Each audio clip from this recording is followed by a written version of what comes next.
మాట్లాడుతున్నాడు.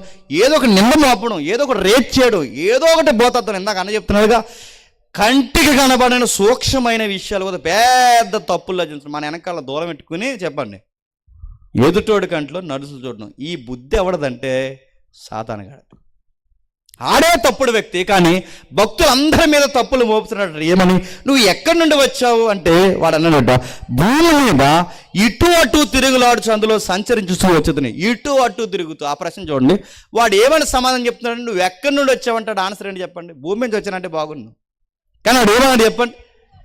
ఇటు అటు తిరుగులాడుచు, ఇటు అటు తిరుగులాడుచు. ఇప్పుడు మీకు కనబడతాడు చూడండి, ఇటు అటు తిరుగులాడేవాడు ఎవడండి చెప్పండి? సాధారణ కాదు. ఇప్పుడు ప్రశ్న అడుగుతున్నాను, మరి రాత్రులు కూడా మన పిల్లలు చాలామంది అటు ఇటు తిరుగుతున్నారు. వీళ్ళందరూ ఎవరు బ్యాచ్ అండి చెప్పండి? ముఖ్యాంశాలు మరోసారి. వీళ్ళకి చదువు పాయ, వీళ్ళకి చదువు లేదు, బాధ్యత లేదు, అమ్మ నాన్న బాబులు గౌరవం లేదు, సంగమా అసలే రారు, నాయకు సేవకుడా గౌరవమే లేదు, నాయకులా పట్టించుకోరు. వీళ్ళ అమ్మ బాబులు వీడికి ఒక ఫోన్ కొనిచ్చారు, వీడికి దిక్కుమాలని బండి ఒకటి కొనిచ్చారు, ఈ రోడ్ల మీద 60-70 స్పీడ్లో కొడతారు. వీడు అటు ఇటు అక్కడికి ఎందుకు వెళ్ళావు, ఎక్కడెందుకు తిరుగుతున్నారు అంటే అటు ఇటు ఎందుకు తిరుగుతున్నాడు? వీడు ఆడి బ్యాచ్. వీడికి చదువు బాధ్యత అమ్మ బాబుడు అడుగుతాను. ఎంత స్పీడ్ తోలుతున్నావు? పెద్దోళ్ళు ఈదులో తిరుగుతారు, పిల్లలు ఈదులో తిరుగుతారు. ఎవడన్నా గుద్దే ప్రాణాలకు ఏమైనా జరిగితే ఎవడ పూసి అంటే వీడు చెప్పే బోర్డు సమాధానం చెప్పినా నా బండి నా ఇష్టం అన్నారట. ఈయన ఎవడన్నా ఎదురడితే వీళ్ళ అమ్మ నాన్న అన్నారట, మా వాడిని అనడానికి మీరెవరంటే, మీరెవరేంటి? మీ బాబుకి బండి ఎక్కువైపోతే ఇంట్లో తిప్పమని 0 కట్టలో. ఈదులో తిరిగితే అడుగుతారు, ఈదులో పెద్దలు అడుగుతారు, నాయకులు అడుగుతారు. మీరు ఎవరిని గెలిపించుకున్నారో నాకు తెలియదు, కానీ వాళ్ళు అడగాలి, మీ ఊరి పెద్దలు అడగాలి. నేను సిరి చెప్తున్నాను, ఇదే దిగువ స్థాయిలో బడుగు బలహీన పేద వర్గాల్లో దీపాల కింద కూర్చుని ఎదిగి దేశానికి రాజ్యాంగాలు రాసిన చరిత్ర ఉంది మన మూలాలు, గుర్తుపెట్టుకోండి. కానీ ఇదే క్రైస్తవ ప్రాంతాల్లో చిన్న వయసులో తాగిలాంటి జల్చాలు చేస్తాడు. మీకు ఎవడ పట్టాడురా? సాధన కూడా పట్టాడు. మీకు భయం ఉందా? బాధ్యత ఉందా? ఒక భయం ఉందని అడుగుతున్నాను. అసలు కనీసం ఒక సెన్స్ ఉందా? పై బచ్చికి ఏమని అడుగుతున్నారంట, మాకు రిజర్వేషన్ పోతున్నాడు. చదువు ఉంటే రిజర్వేషన్ ఉంటే ఎట్లా, లేకపోతే ఓపెన్ కేటగిరీలో కొడతా ఉద్యోగం. ఇది ఉంటే లేదు. టాలెంట్ లేనప్పుడు ఎన్ని ఉంటే సుఖం ఏంటి?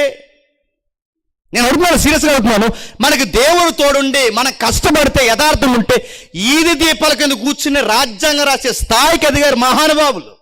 తెల్లోడు వెళ్ళిపోతూ గాంధీ గారి చేతిలో పెట్టాలనుకోలేదు దేశాన్ని, గుర్తుపెట్టుకోండి. తెల్లోడు వెళ్ళిపోతూ చంద్రబోస్ గారి చేతిలో పెట్టాలనుకోదు. మీ చేతుల్లో మేము దేశాన్ని పెట్టాలంటే మీకు రాజ్యాంగం తయారు చేసుకునే క్యాపబిలిటీ ఉండాలి. ఎవరికి ఉందని దేశం మొత్తం తిరిగేస్తే ఒకే ఒక్కడికి ఉంది. అతను గారి పేరు మీకు తెలుసు, డాక్టర్ బిఆర్ అంబేద్కర్. గుర్తుపెట్టుకోండి.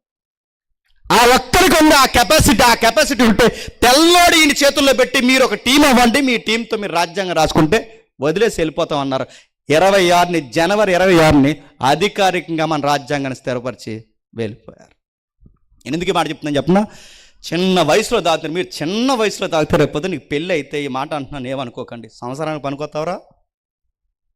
నువ్వు ఇప్పుడే తాగితే బలం వస్తుందా? లివర్ పోతాయి, కిడ్నీలు పోతాయి, అన్నీ పోతాయి.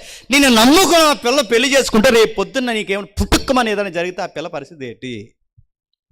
ఇదిగో లింగులింగమని మీ ఇద్దరు కాపురం చేస్తే చేయమా ఏదో ఒక బుడతలో పుడతారు. ఆ పుట్టిన తర్వాత నేను నమ్ముకు నువ్వు తాగి డ్రైనేజీల్లో పడిపోతుంటే ఆ పిల్లోడి పరిస్థితి ఏంటి? ఆ పిల్ల పరిస్థితి నువ్వు ఫీజులా కట్టో, చదివించవా, ఆ కనీసం ఏమి చెయ్యు, ఆవిడకో సీరా కొనవో, ఏమి చేయవు. కానీ ఈ పోటీగాడు ఈదులో నిలబడి అన్నాడట, నేను తాగేస్తాను. రా అంటే ఏంటి?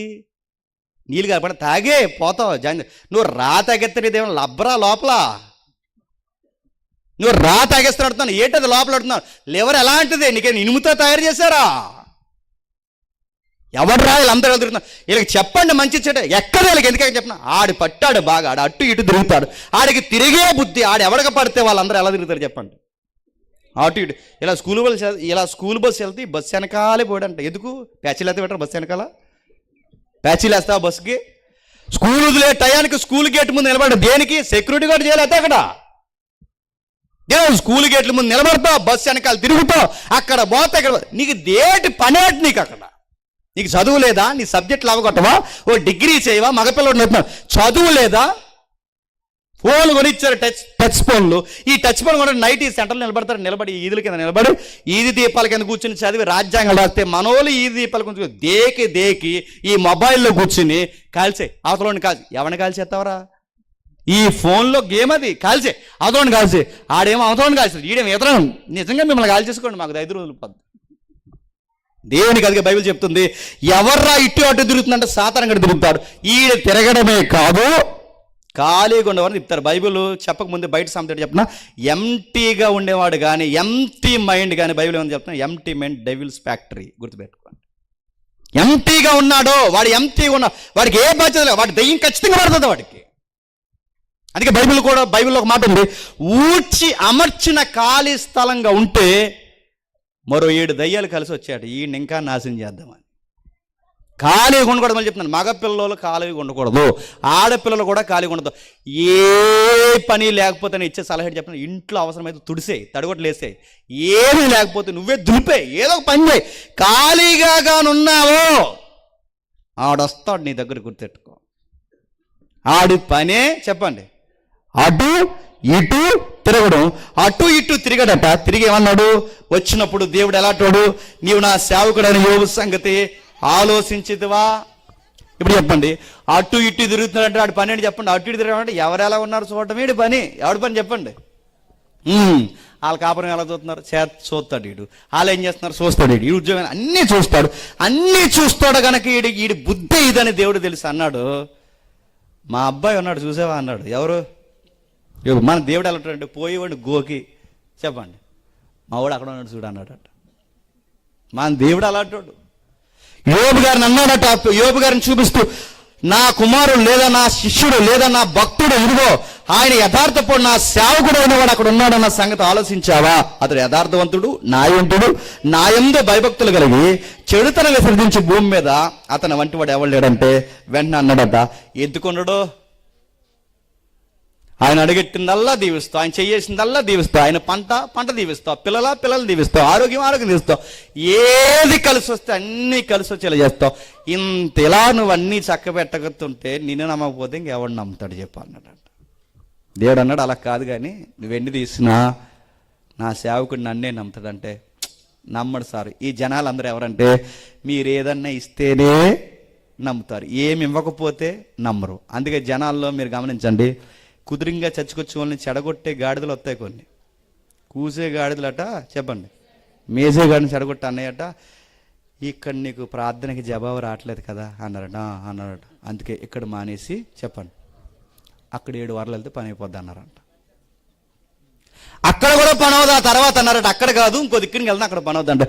నేను ఎప్పుడు చెప్తాను, నీకు ఇక్కడ తెరం లేకపోతే అక్కడ తెరం వస్తుందా? తెరమాలి, నిన్ను అడుగుతున్నాను. నీకు ఇక్కడ తెరం లేకపోతే అక్కడ తెరం వస్తుంది. అక్కడ నడుతున్నాను, ఇక్కడ లేనప్పుడు నీకు ఎక్కడ వస్తుంది? నీకు ఇక్కడే దేవుడితో కనెక్ట్ అవ్వకపోతే అక్కడ పోయి ఏం చేస్తావు? వరమా తెరమా ఎక్కడ పోతావు? అందుకే 7 వారాలు అక్కడికి వెళ్ళారట, అక్కడి నుంచి ఇంకో దిక్కునికి వెళ్ళారట, అక్కడ కాదు ఇంకో దిక్కునికి వెళ్ళారట. ఇప్పుడు ఈ తిరుగులాట్లు ఏమంటారంటే, అటు ఇటు తిరుగుతారు చూస్తారా, ఆ తిరుగులాట్లు ఏ సాతాన మాట ఏమంటుందంటే, ఇంక ఈ దేవుడు కాదు కానీ చెప్పండి, ఆ దేవుడి దగ్గరికి వెళ్తే పని అవుద్దంటే దేవుడిని కూడా వదిలేరు చెప్పండి. అందుకే అడుగుతున్నాను, అవసరాల కోసం దేవుడిని నమ్మారో సంఘాలు మార్చేస్తారు, అవసరాల కోసం దేవుడిని నమ్మారో దేవుడినే మార్చేస్తారు. యోబు గారు